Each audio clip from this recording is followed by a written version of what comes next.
Covardia me colocarem para falar logo depois da palestra ontem à noite do Salim Mata, que foi fantástica, e eu não sei se eu posso acrescentar muita coisa. O que eu vou tentar fazer então é trazer alguma base teórica para explicar por que o Salim estava tão certo ontem ao mostrar que tudo aquilo, aquela concentração de poder centralizado no governo e tudo mais, não funciona e acaba produzindo esses resultados nefastos que nós vivemos no dia a dia, ainda mais o setor empresarial, que é quem tenta gerar prosperidade, riqueza, emprego, enfim, carregar o país nas costas e não só não é reconhecido por esse crédito, esse mérito, como é muitas vezes atacado, difamado, como se fosse explorador e coisas do tipo. Então, o que eu vou tentar trazer, o tema do meu livro, Privatize Já, é justamente tentar resgatar e enaltecer essa função do empresário vis-à-vis a ideia de que o Estado é a grande locomotiva de progresso para um país. A tese que eu defendo no livro, tanto do ponto de vista teórico, quanto com vários exemplos empíricos, é que o Estado é um péssimo empresário. E ele é um péssimo empresário não é porque a pessoa que está lá do outro lado é ruim ou não tem boas intenções, é porque o mecanismo de incentivo do Estado enquanto empresário ele é totalmente inadequado, ele não está, não coloca a pressão necessária nos gestores do setor público para a busca eterna de excelência da produção de bens e serviços como acontece no setor privado. Então eu vou hoje focar mais aqui minha palestra naquilo que está na contracapa do livro, que são os 7 mitos sobre privatização no Brasil, tão disseminados, infelizmente, e muitas falácias, muitos mitos que boa parte da população, por desconhecimento de causa, acredito eu, ainda engole. O primeiro desses mitos é que a privatização representa entregar um patrimônio público para meia dúzia de empresários que vão lucrar. Essa ideia essa confusão constante que fazem entre o que é bem público, o que é estratégico, vou falar um pouco mais disso depois, e o que é gestão estatal, como se fosse tudo sinônimo. O bem é público, então tem que ter uma gestão estatal. Nada mais falso, nada mais mentiroso do que isso. Você privatizar uma empresa, um setor, e deixar o próprio funcionamento do mercado atender aquela produção daquele bem ou serviço, não é, obviamente, você entregar o bem público na mão de meia dúzia. Pelo contrário, é você retirá-lo da ineficiência da produção estatal, que acaba produzindo muito mais desvio, corrupção, outro tipo de interesses que não atender bem a demanda de todos nós. Acredito que isso é senso comum, basta você entrar em qualquer repartição pública que você vê, ou então usar justamente aqueles produtos que ainda são produzidos pelo Estado, não por acaso, não há nenhuma coincidência nisso, são os setores que representam o gargalo da economia brasileira hoje, setor de infraestrutura, os portos, os aeroportos, as estradas, são justamente os setores que ficaram sob os cuidados do governo e não por acaso são uma porcaria.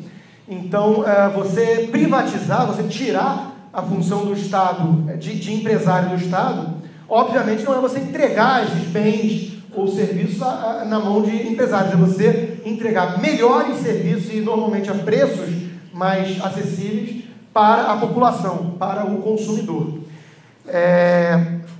O segundo grande mito disseminado é que você entregou então, privatizou e passa a depender da benevolência, do altruísmo, da boa intenção dos empresários. Bom, logo no começo do meu livro, eu debato bastante Rousseau para derrubar a ideia de bom selvagem. Essa ideia de que existe um ser humano bondoso, abnegado e que a sociedade é que o corrompe. Essa premissa é romântica, ingênua, falsa, só que, felizmente, nós não precisamos dela. Até porque seria muito engraçado você achar que a parte da premissa de que o empresário não é um sujeito bondoso, que acorda todo dia pensando em como fazer um mundo melhor para os outros seres humanos, e logo depois concluir que o político o é. Então seria, no mínimo, estranha essa premissa.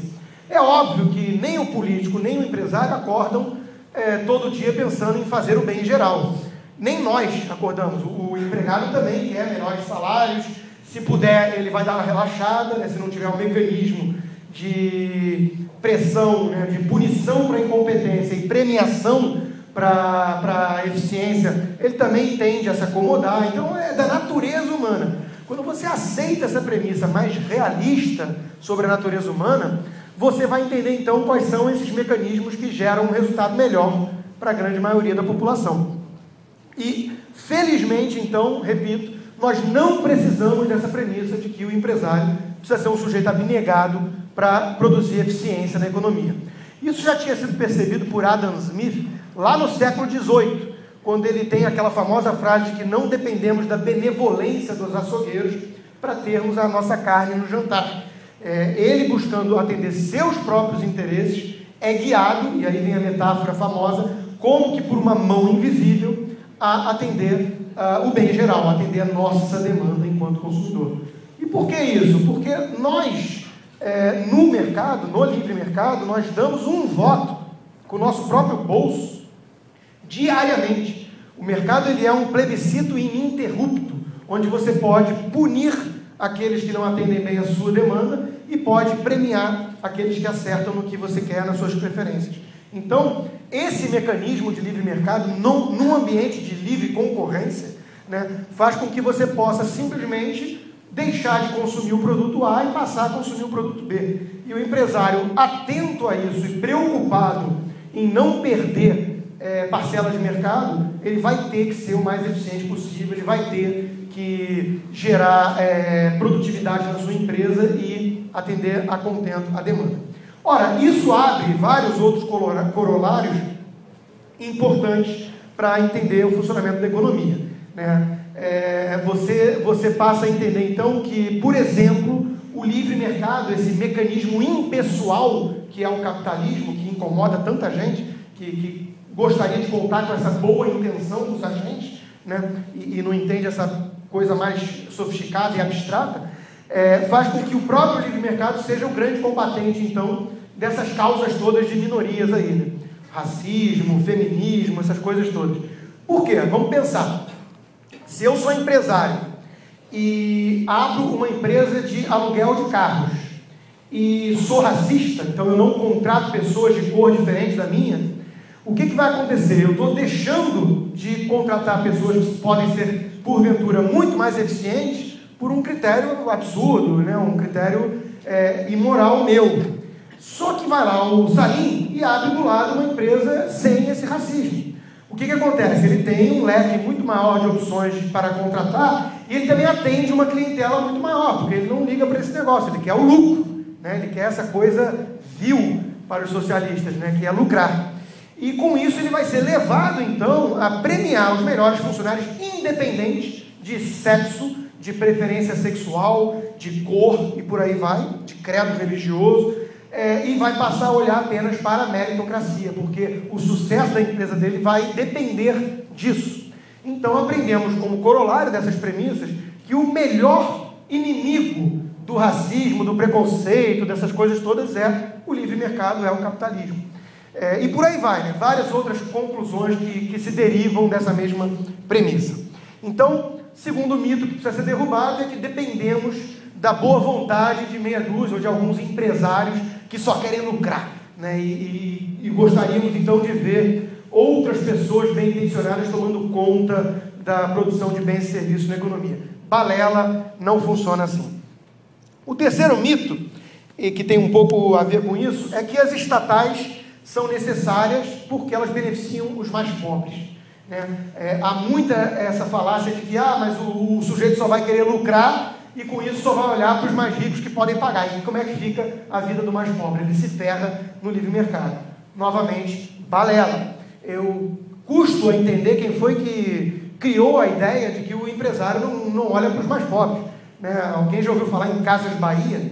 Né? É óbvio que um indivíduo mais pobre pode não ser tão interessante assim para o empresário. Ele tem menos renda para gastar e para consumir. Mas quando você junta milhões deles, é óbvio que isso passa a ser um mercadaço para muitas pessoas, né? Então, é uma mentira de que o empresário vai ignorar e deixar de lado o setor mais carente, mais pobre da população. Pelo contrário, né? Nós estamos vendo hoje, por exemplo, empresas lá no Rio de telefonia subindo morro, subindo favelas para colocar teleféricos, para patrocinar a lan house, para justamente começar a divulgar os seus serviços em pessoas que vão poder consumir 10, 12, 15 reais por mês de telefonia. É óbvio que isso dá lucro quando você junta milhões de consumidores. E o governo justamente é o contrário, né? O governo ele só lembra dos mais pobres quando é para ir lá em época de eleição distribuir camiseta, broche, leite e pedir voto. Então é outra falácia que precisa ser derrubada. O empresário olha sim para os mais pobres. É evidente que você pode lucrar e muito vendendo bens e serviços para as classes C, D e E, né? E tem vários exemplos que comprovam isso na prática. O quarto grande mito, que é muito divulgado e é curioso no meu livro, isso fica bem evidente, porque é o mesmo argumento em todos os casos, que é o argumento do setor estratégico. Bom, tudo bem, eu concordo com você até aqui, entendo então que para produzir camisa, tênis e outras coisas o setor privado pode fazer, mas peraí, petróleo não. Você começa a ter dificuldade até de entender esse fetiche com uma substância viscosa preta que serve para combustível. É óbvio que na era industrial o petróleo é um insumo fundamental. Mas, primeiro, ninguém ousaria dizer que para os Estados Unidos, ou Canadá, ou Inglaterra, o petróleo é menos estratégico do que para o Brasil. São os maiores consumidores, economias dinâmicas, super industrializadas, e nem por isso eles têm um monopólio estatal cuidando desse setor estratégico. Pelo contrário, eles têm um setor dinâmico privado com dezenas de empresas competindo em busca do lucro e não por outro motivo são super eficientes.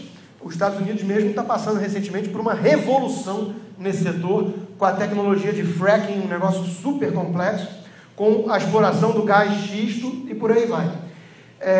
Em contrapartida a esses exemplos, que são países, obviamente, que servem de casos de sucesso para seguir, nós temos outro grupo de países, que são Nigéria, Venezuela, Irã, Arábia Saudita, Rússia. Não me parecem bons exemplos para nada, né? Não são democracias sólidas, repúblicas, não têm liberdade, não têm prosperidade, à exceção de uma categoria, né, de um pequeno grupo de nomenclatura que se aproveita e se apropria desses bens produzidos pelos setores estratégicos, que são justamente países que adotaram essa mentalidade.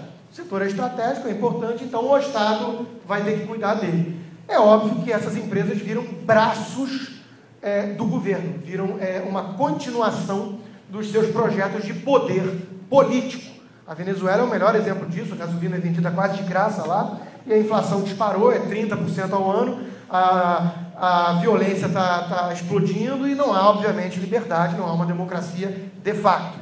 No México, a Pemex já serviu a esse interesse também do PRI, o partido que ficou 70 anos no poder, graças, em boa parte, graças ao uso desses petrodólares.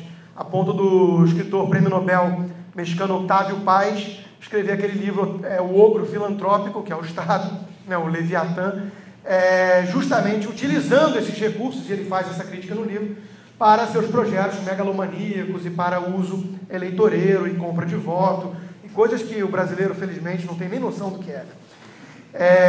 Então, nós temos que questionar. Bom, o setor é estratégico, sim, mas isso quer dizer que o Estado tem que ser o produtor e monopolista, né, por cima? É óbvio que não.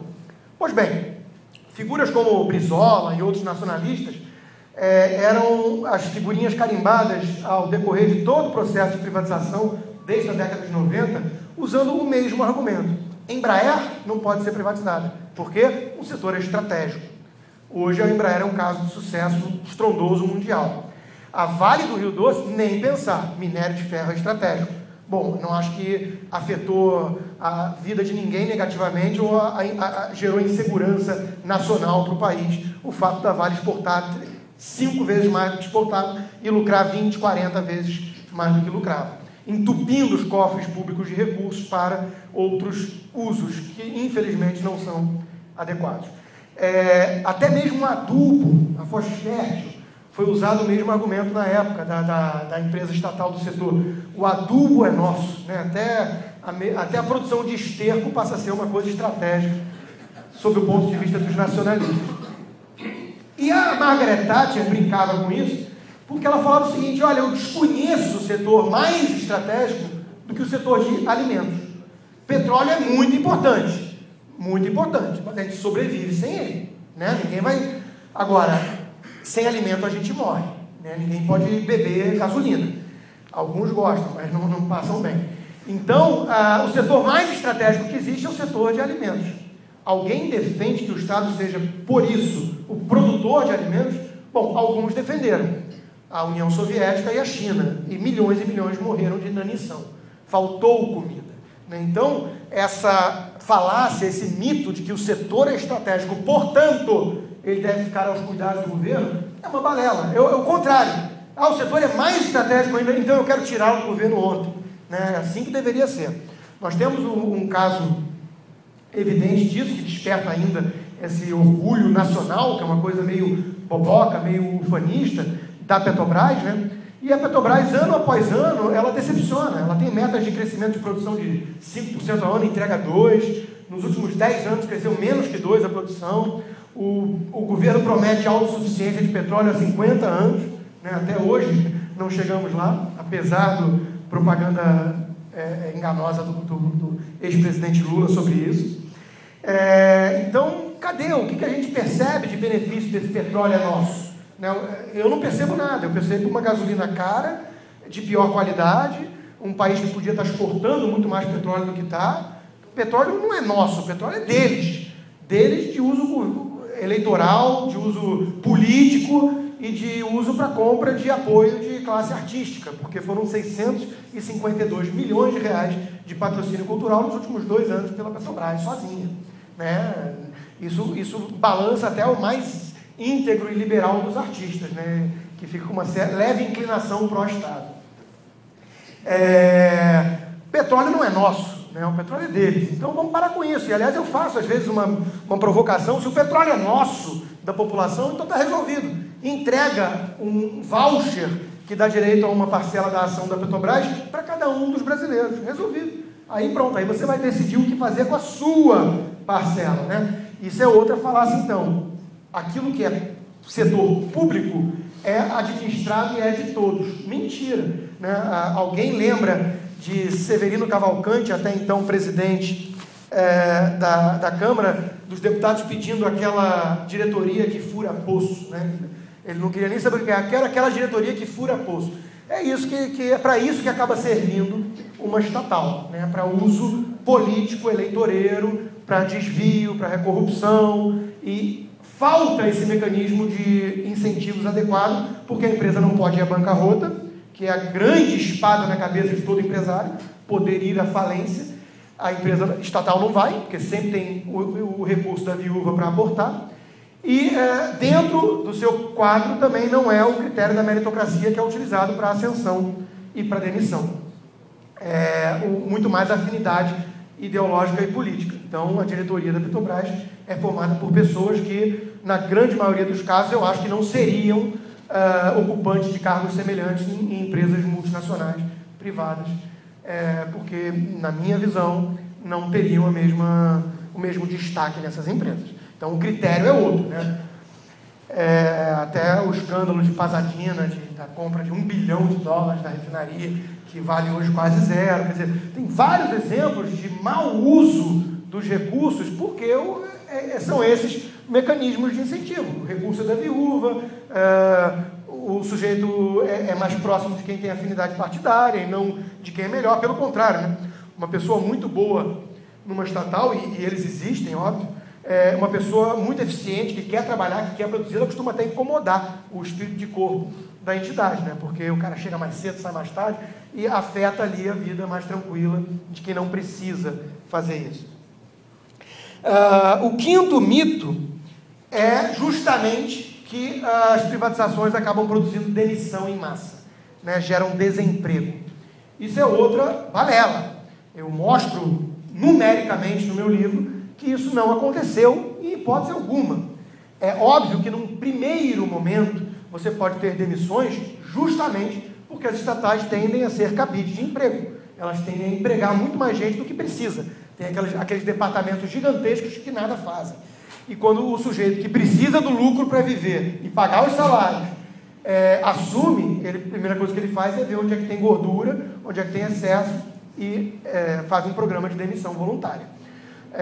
Mas pouco tempo depois, a tendência é a empresa mostrar muito mais eficiência, porque costuma ocorrer sempre esse milagre, né, da gestão privada, e pelo ganho de eficiência ela cresce, ganha venda, ganha receita, e com isso passa a ser muito mais lucrativa e pode contratar muito mais gente. A Vale, quando foi privatizada, tinha, se eu não me engano, algo como 10 mil funcionários, hoje tem 80 mil. A Embraer também deu um salto de 6, 7 vezes no quadro de pessoal, e por aí vai. Então, os bons funcionários não deveriam e não temem privatização. Eles sabem que eles vão ser, inclusive, recompensados pela sua maior eficiência. Os que mais temem privatização são aqueles que não deveriam estar empregados ali, porque são acomodados, querem apenas a estabilidade e o nada a fazer. Para usar um exemplo do cotidiano, é o seu Mendonça do Grande Família em vez do seu Linneu. O seu Linneu é meio utópico, o sujeito que quer fazer o serviço dele bem feito, na vigilância sanitária e tudo mais, enquanto que o outro quer tomar uísque e fazer festa o tempo todo, e essa tende a ser a regra. O sexto mito, e essa é uma das maiores inverdades disseminadas no Brasil, quiçá no mundo, em termos de ideologia econômica, é o foco no lucro do curto prazo. Essa é a maior mentira divulgada que tem por aí. Você vai privatizar, mas o empresário só quer saber de explorar as coisas e botar dinheiro no curto prazo e pronto. Balela, mentira. Quem olha para o curto prazo, quem tem visão míope, quem só quer saber de resultado amanhã e dane-se o futuro e a sustentabilidade daquilo, é justamente o Estado. Essa é a maior inversão que existe. Eu não sei como é que tanta gente acreditou por tanto tempo. O Estado, mesmo que você tenha uma pessoa quase estadista, ou pelo menos bem intencionada no governo, antes dele ser um bom senador, um bom deputado, um bom presidente, ele tem que ser sempre um senador, um deputado e um presidente. Ou seja, ele tem que ser eleito. E esse processo natural da democracia faz com que ele encurte o horizonte dele para o curtíssimo prazo. De 2 em 2 anos tem eleição. Ele precisa estar atendendo a demanda do povo. E com isso ele precisa estar sendo populista. Ele precisa prometer coisas, entregar eventualmente coisas, e dane-se se isso vai poder ser pago depois ou não, dane-se se isso afeta ou não a sustentabilidade, para usar a palavra tão em voga, daquele negócio. Um bom exemplo para isso é a própria Petrobras. O governo, por fins eleitoreiros, segurou artificialmente baixo o preço do combustível, que é um preço de commodity internacional, né? Isso afetou toda a capacidade de geração de caixa da Petrobras e, portanto, todo o seu cronograma de investimento para crescer produção a longo prazo. Então, o governo olhou para 1 ano, 2 anos, e acabou. Não vai além disso o horizonte do governo. Agora vamos jogar para o outro lado, o empresário. É justamente o contrário. Sim, o empresário é ganancioso, que bom que seja, ambicioso. Sim, o empresário quer lucrar, que bom, porque sem isso não gera emprego nem prosperidade para canto algum. Mas o grande valor do ativo dele, da propriedade privada dele, está na geração futura de caixa. Aula 101 de finanças, né? Valor presente da geração de fluxo de caixa é o que determina o valor do ativo, trazido a uma taxa de desconto. Além disso, pressupõe-se que o empresário queira deixar aquele patrimônio que ele construiu para herdeiros. Aí começa a discussão de taxar a herança, 50% e por aí vai. Ninguém trabalha para os outros, ninguém trabalha para o governo ou para essa coisa abstrata de bem geral. Eu quero construir meu patrimônio para mim e quero sim deixar para os meus herdeiros. Que bom que seja assim, porque isso é um motivador importante. E isso faz justamente com que os empresários tenham que olhar lá para frente. Lá para frente.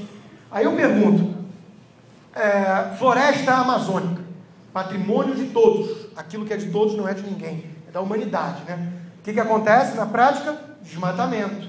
Aí você vai para as florestas privadas dos grupos de papel e celulose, todas intactas, com reflorestamento intenso e tudo mais. Por quê? Porque aquilo é um patrimônio, aquilo é um ativo que depende dele para gerar caixa na frente e deixar o valor da empresa maior para os donos e para os seus herdeiros.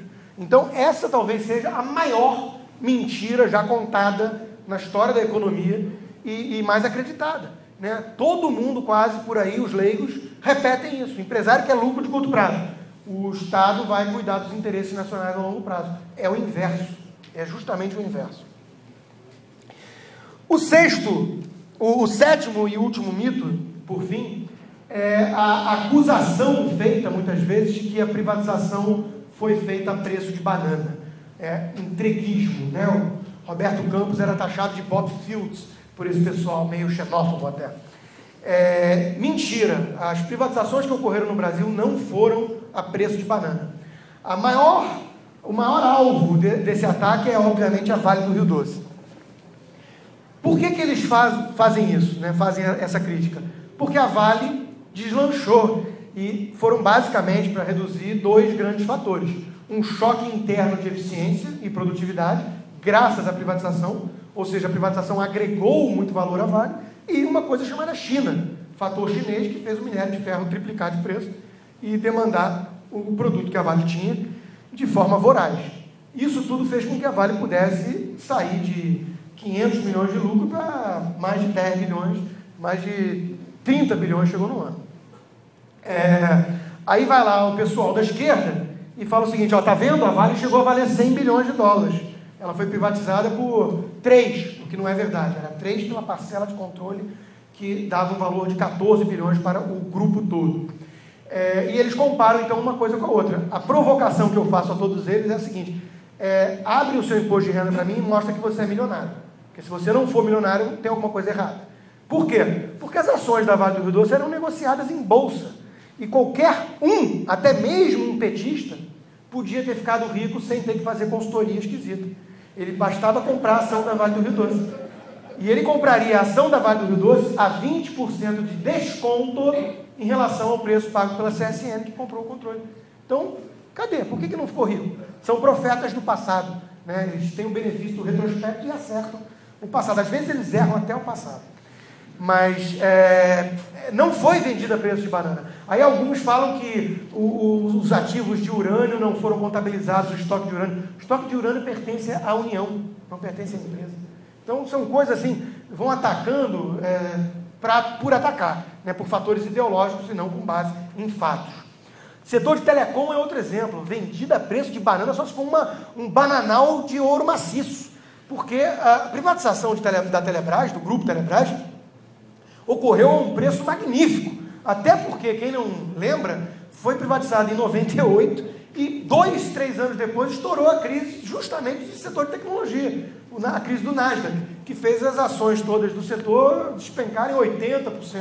Então o governo conseguiu arrecadar 20 e poucos bilhões de dólares no leilão e encheu os cofres públicos de dinheiro depois, com a arrecadação de impostos, fantástico o salto que deu. Houve um investimento de mais de 200 bilhões no setor desde então. Hoje temos mais aparelhos de celular do que habitantes no Brasil. Para os mais jovens que não sabem, aquela época, que não faz nem tanto tempo assim, você ficava 2 anos na fila de espera para conseguir um telefone e declarava imposto de renda. Então, valioso que era aquele ativo, 4 mil dólares. Né? Hoje nós temos mais telefone do que habitantes e qualquer comunidade humilde, qualquer favela que você vá, tem pessoas com um telefone ligado até na internet. Né? Não seria assim se fosse o Estado até hoje monopolista da Telebrás. Eu garanto que não seria assim. O mais provável é que a Telebrás hoje estivesse fazendo anúncio de cota racial para furar a fila e obter um telefone mais rápido em apenas 3 ou 4 meses. Isso é o mais provável, na minha opinião. E não foi vendido a preço de banana coisa alguma, foi vendido a um ótimo preço.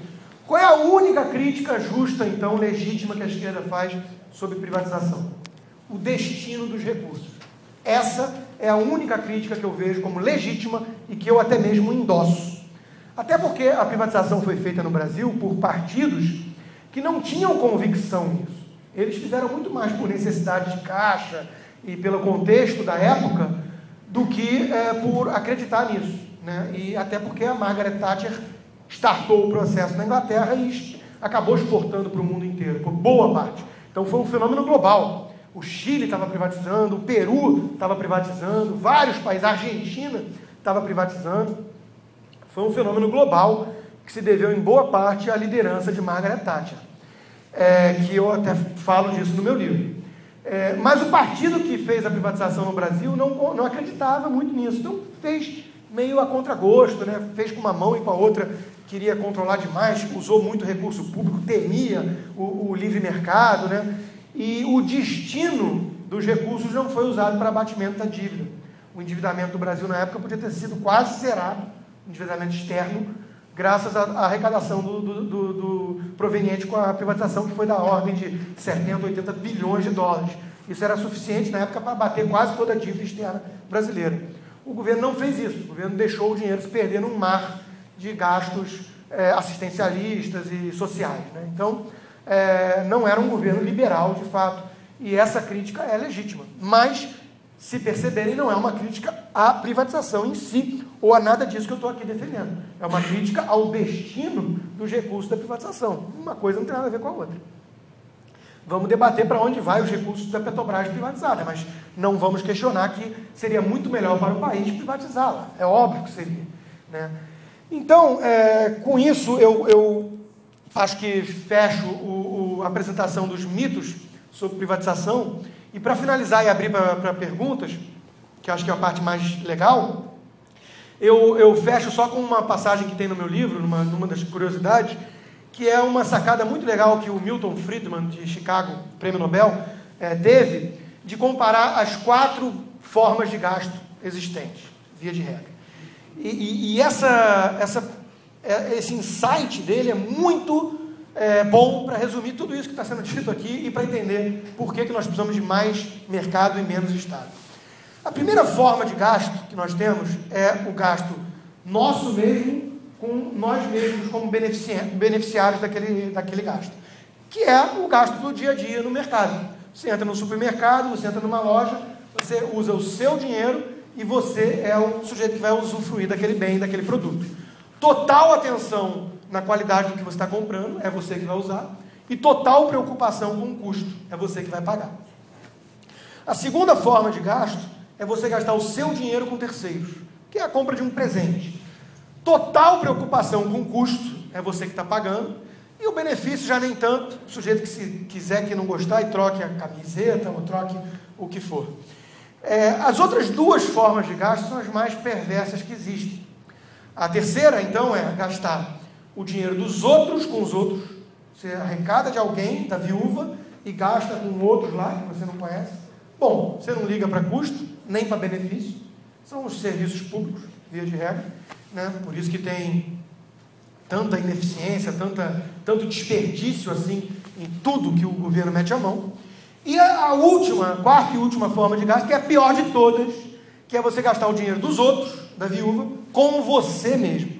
Aí é a garantia de uma orgia gastronômica, né? Você realmente vai tomar Blue Label, comer caviar e dar festanças, porque são os outros que estão pagando e você que está usufruindo.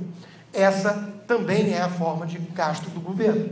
É por isso que nós vemos apartamentos em Brasília abandonados e usados para entulho. É por isso que nós vemos gastos com cartão corporativo totalmente descontrolados.